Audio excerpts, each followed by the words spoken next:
Assalamualaikum warahmatullahi wabarakatuh. Welcome back to my channel. Dan kali aku akan bahas mengenai ending dari Higurashi yang bisa dibilang endingnya sangat memukau guys ya. Luar biasa, bikin orang pusing ya. Sesuai sama genrenya Dementia guys ya. Benar bikin orang pusing kayak wah, benar mind blowing, tidak terpikirkan kok bisa endingnya kayak gitu gitu guys ya. Ya ampun gitu ya. Jadi kita mungkin yang nonton biasa ya, yang tidak berusaha untuk mencari detail-detail mengenai anime ini, mungkin bakalan pusing kalau sampai kalian nge-skip anime ini ya. Jadi saran gue kalau kalian nonton anime ini jangan di skip 1 detik pun, karena itu penting. Setiap kali kalian nge-skip 1 detik, saat itu juga ceritanya berubah gitu ya.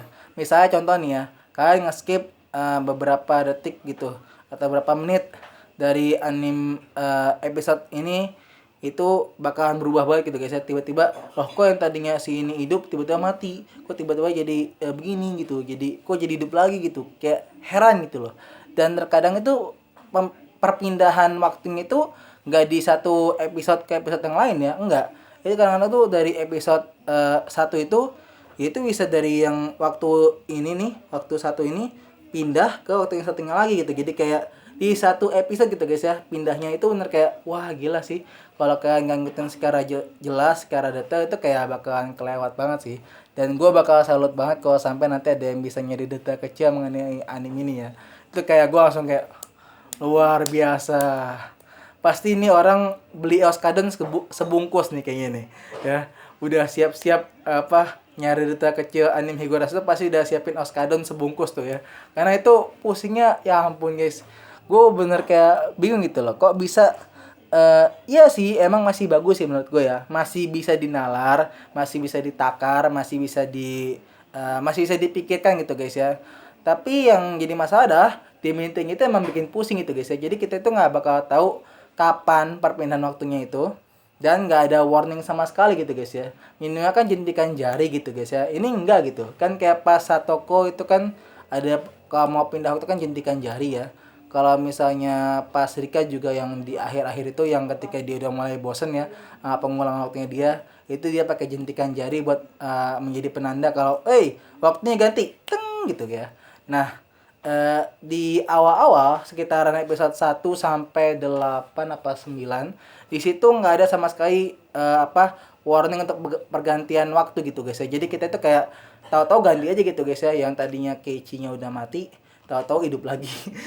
Jadi kita nggak tahu tuh kok bisa hidup lagi tuh gimana kitanya gitu, apakah itu pengulangan waktu. Yang jelas ya udahlah, hidup lagi aja gitu kan. Bagi yang nonton detail mungkin tahu kalau itu pengulangan waktu, tapi kalau yang nggak nontonnya detail, yang lompat-lompat, apalagi yang kerjanya skip, nah itu udah bingung dah tuh ya, gimana itu kita kok bisa gitu-gitu ya. Dan bisa dibilang anime ini yang kayak tadi gue bilang guys ya, bagus dari segi ceritanya, bagus dari segi storynya, dia juga bagus. Iya, story dan cerita sama sih sebenarnya. Kemudian dari segi animasinya bagus ya. Yang jelas pasti lebih better daripada yang tahun 2006 ya, karena kan ini udah versi 2001 ya, udah pasti lebih bagus ya. Versi 2020 lah ya. Jadi lebih bagus ya, karena animasinya kan lebih berkembang ya daripada yang dulu ya. Dan konon kabarnya, ini gue sih dengar-dengar aja nih guys ya, atau baca-baca aja. Ternyata anime ini tuh bukan remake, fully remake. Ini anime ini ternyata itu adalah anime sequel ya. Jadi bisa dibilang ini sequel dari kisah sebelumnya gitu. Jadi kalau kisah sebelumnya itu menceritakan tentang ini, nah ini lanjutannya gitu guys ya. Jadi bagi kalian yang nggak nonton dari 2006-nya, saya pastikan kalian harus nonton. Karena ya kalian akan bingung ya. Sama kayak saya juga nggak nonton dari 2006-nya, jadi saya bingung ya.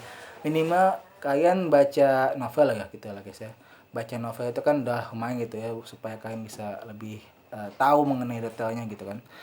Itu bisa membantu kalian untuk mencari clue mengenai anime ini ya. Setidaknya kalian bisa lebih tahu duluan sebelum orang-orang gitu guys ya. Tapi ingat, jangan nyebarin spoiler, gak baik ya. Apalagi anime kayak gini nyebarin spoiler tuh jahat kalian. Kalian jahat serius kalau saya nyebarin spoiler di anime kayak begini, Dementia itu jahat kalian. Gak nolong. Minimal tuh jangan spoiler, minimal tuh ngejelasin. Nah itu lebih better daripada spoiler ya. Kira-kira itu aja sih dari anime ini ya, kurang lebih. Terakhir itu kan gue kasih nilai 8 ya. Dan kayaknya nggak ada Rena di sini. Renanya udah jadi baik ya guys ya. Yang jadi jahat ternyata Satoko guys. Jadi Rena jadi baik, Satokonya yang jadi jahat ya. Satu kok nggak ada kan? Satu kok nggak ada. Kalau gitu itu sih dulu guys ya. Dari gua nih, ini kan gua kasih nilai 7,5. Gua masih lebih better daripada mall ya. Wow, itu kan 7,16 ya. Gua nggak ngerti kenapa 7,16 sih. Kalau begini tuh kita bagus menurut gua. Cuma emangnya karena pusing aja gitu ya. Jadi kita itu jadi nggak jelas gitu. Kalau saya seandainya anime ini nggak terlalu dibuat pusing, mungkin bisa di atas 8 kali guys menurut gua ya. Karena storynya itu kuat gitu loh, bagus gitu menurut gua ya. Kalau gitu saya juga, saya jangan lupa like, komen, dan subscribe YouTube gua. Dan jangan lupa juga di share ke teman-teman kalian. Dan nggak ada satu kok kan? Wabillahi taufiq wal hidayah. Assalamualaikum warahmatullahi wabarakatuh.